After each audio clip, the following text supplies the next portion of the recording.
ચોમાસું હોય કે શિયાળો હોય, ભજીયા તો ગરમા ગરમ બધાના ઘરે બને, પરંતુ આ ભજીયાનો સ્વાદ જો અનેક ગણો ઉધરવો હોય ને તો તેની સાથે ચટપટી ખાટી મીઠી એવી ચટણી તો જોઈએ જ. અને બહાર જેવી આપણી ચટણી નથી બનતી, તો આજે તમને એવી જ હું ચટણી એકદમ પરફેક્ટ ઘરે કેવી રીતે બનાવાય ને તેની રેસીપી બતાવીશ. તો ચલો જોઈએ. જય શ્રી કૃષ્ણ ફ્રેન્ડ્સ, હું છું ટ્રેઝરફૂડના કિચનમાં તમારું સ્વાગત કરું છું.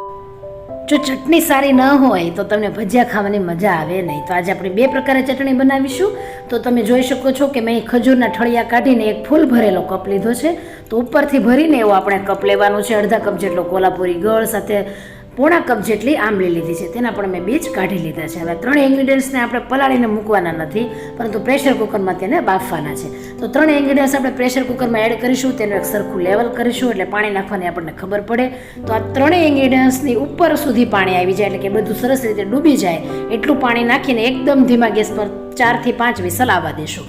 તો વિસલ થાય છે ત્યાં સુધીમાં આપણે 2 ચમચી જેટલા આખા ધાણાને કૂટી લઈશું, બીજા આપણે અલગ મૂકીશું. તો અહીં એને સરસ મજાના રફલી એવા ખાંડવાના છે, એકદમ બારીક પાવડર નથી કરવાનો.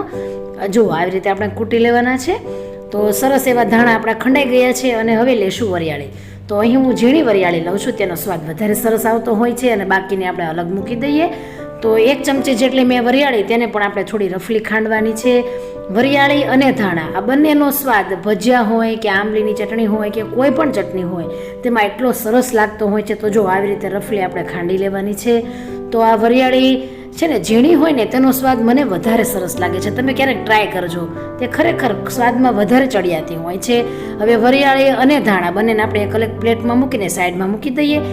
બાકીના જે 3 ચમચી જેટલા ધાણા છે તે પણ આપણે મિક્સર જારમાં એડ કરીએ અને 2 ચમચી જેટલી વરિયાળી.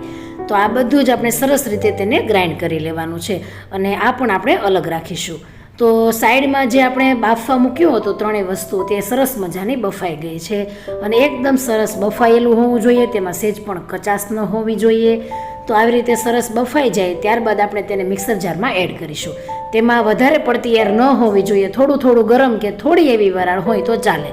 તો તેને મિક્સર જારમાં એડ કરીશું અને જે આપણે ધાણા અને વરિયાળી ગ્રાઇન્ડ કર્યા હતા તે એડ કરીશું અને 4 એવા તીખા મરચાંના ટુકડા આપણે એડ કરી દેવાના છે. સાથે અહીં એક મોટો આદુનો ટુકડો કે જેને મેં છીણીને એડ કર્યો છે. જો તમે ટુકડા કરતા હોય તો એકદમ પતલા અને નાના કરજો. અને તેને આપણે હવે એક બાઉલ નીચે રાખીને ઉપર છાણી મૂકીશું અને તેમાં જે આપણે આ પલ્પ કર્યો છે તેને આપણે એમાં એડ કરીશું. અત્યારે તો અહીં પાણી વગર જ આપણે તેને ગ્રાઇન્ડ કર્યો છે. સાથે જે મિક્સર જારમાં આપણે ગ્રાઇન્ડ કર્યું ને તેમાં અડધા કપ જેટલું પાણી નાખીને સાથે જ એડ કરી તેને આપણે છાળી લેવાનું છે. તો છળાતા આંબલીના રૂછડા છે, ખજૂરની છાલ છે, તો આ બધું જ કચરું ઉપરથી દૂર થઈને એક સરસ મજાની આપણને સ્મૂધ એવી પેસ્ટ મળી જશે. તો તમે જોઈ શકો છો કે નીચે કેટલી સરસ સ્મૂધ પેસ્ટ આપણને મળી છે. તો આવી રીતે જે આપણે છાળેલી છાયણી છે તેને પણ એમાંથી અલગથી પેસ્ટ લઈ લેવાની છે. એક મોટો ટેબલ સ્પૂન મીડિયમ તીખું હોય એવું મરચું એડ કરીશું. 1.5 ચમચી જેટલું મીઠું એડ કરવાનું છે. 1 ચમચી જેટલો ગરમ મસાલા પાવડર એડ કરીશું અને ધાણા અને વરિયાળી જે આપણે રફલી ખાંડ્યા હતા તેને પણ સાથે એડ કરી દેવાના છે. અને એટલો સરસ મજાનો ચટણીમાં આ બંને ઇન્ગ્રીડિયન્ટ્સનો ટેસ્ટ આવતો હોય છે કે તમે એને બિલકુલ સ્કીપ ન કરતા. અને હવે 1 લીંબુનો રસ એડ કરીશું. તમે કહેશો કે આંબલી નાખી તો લીંબુનો રસ કેમ નાખ્યો, પરંતુ નાખી જોજો, તેનો સ્વાદ એટલો સરસ આવશે. અને લીંબુ નાખશો ને એટલે તમને ખબર પડી જશે કે આ તો બહાર જેવો સ્વાદ છે. હવે 2 ચમચી જેટલા સફેદ તલ નાખીશું અને 1 ચમચી જેટલા સાઈડમાં મૂકી દેશું અને આ બધા જ ઇન્ગ્રીડિયન્ટ્સને હવે સરસ રીતે મિક્સ કરી દેશું. અહીં જો તમારે કાશ્મીરી લાલ મરચું પાવડર નાખવું હોય તો પણ નાખી શકો, કેમ કે આપણે સ્પાઇસી મરચાંને સાથે જ ગ્રાઇન્ડ કરવામાં એડ કર્યા હતા. જે પ્રમાણે તમને તીખાશ ગમતી હોય કે ઘરમાં ખવાતી હોય એ પ્રમાણે તમે એડ કરી શકો. હવે બધું સરસ રીતે મિક્સ થઈ ગયું છે અને ઘટ એવી આપણી ચટણી આ રેડી થઈ ગઈ છે. તો હવે આ જ પેસ્ટમાંથી આપણે 2 પ્રકારે ચટણી બનાવવી.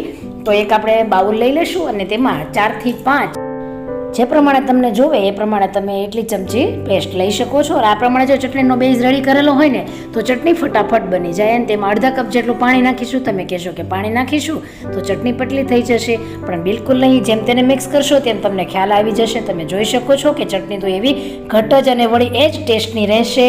ખૂબ સરસ એવી આ ચટણી બને છે. એકવાર જરૂરથી ટ્રાય કરી લેજો. અને આ પ્રમાણે બેઝ તમે 6 થી 7 મહિના ફ્રીજમાં રાખી શકો છો.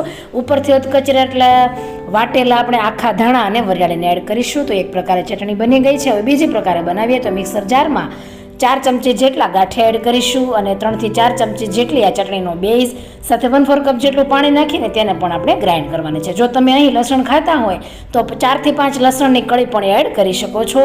અને હવે આ જ મિક્સર જારની અંદર 1/4 કપ જેટલું પાણી નાખીને સાથે જ આપણે તેમાં એડ કરી દેવાનું છે. અને ખૂબ સરસ એવી આ ચટણી પણ એટલી સરસ થાય છે. તેમાં ગાંઠિયા નાખવાથી પણ તેના ટેસ્ટમાં કોઈ પણ ફેર પડતો નથી. તમે ચીલી ફ્લેક્સ લઈ શકો છો, તેનો ગેટઅપ પણ સરસ આવશે અને સ્વાદ પણ સરસ આવશે. તો આ બંને પ્રકારની ચટણી ફ્રેન્ડ્સ તમને કેવી લાગી છે અને કલર જોતા જ તમને હું કહું છું કે તમે એકવાર બનાવશો ને તો ઘરના પણ ખુશ થઈ જશે અને તમને પણ એટલો જ આનંદ થશે. તો બંને પ્રકારની ચટણી તમે કોઈ પણ ફરસાણની સાથે ખાઈ શકો છો. ઇવન કે શાક ન હોય ને તો પણ મજા આવી જાય છે રોટલી સાથે ખાવાની. અને આ ચટણી પર પણ થોડા અધકચરા વાટેલા ધાણા અને વરિયાળી સ્પ્રિંકલ કરીશું, તલ સ્પ્રિંકલ કરી દેશું. તો જેવી રીતે આ 2 પ્રકારની મેં ચટણી બતાવી ને એવી રીતે મેં 3 પ્રકારની લીલી ચટણી પણ મેં મારી ચેનલમાં અપલોડ કરેલી છે. તો એ પણ તમે ડિસ્ક્રિપ્શન બોક્સમાં લિંક આપીશ, તમે ત્યાં ચેક કરી શકો છો. અને ભજીયા સાથે આ ચટણી તો એટલી સરસ લાગે છે કે આ ચોમાસામાં તો એટલી ખાવાની મજા આવી જાય અને બહારે જેવી જ ટેસ્ટી બને છે. તો રેસીપી ગમી હોય તો વધુમાં વધુ શેર કરો, લાઇક અને કોમેન્ટ આપો. અને ફરી મળીશું આવી જ એક રેસીપી સાથે. આવજો.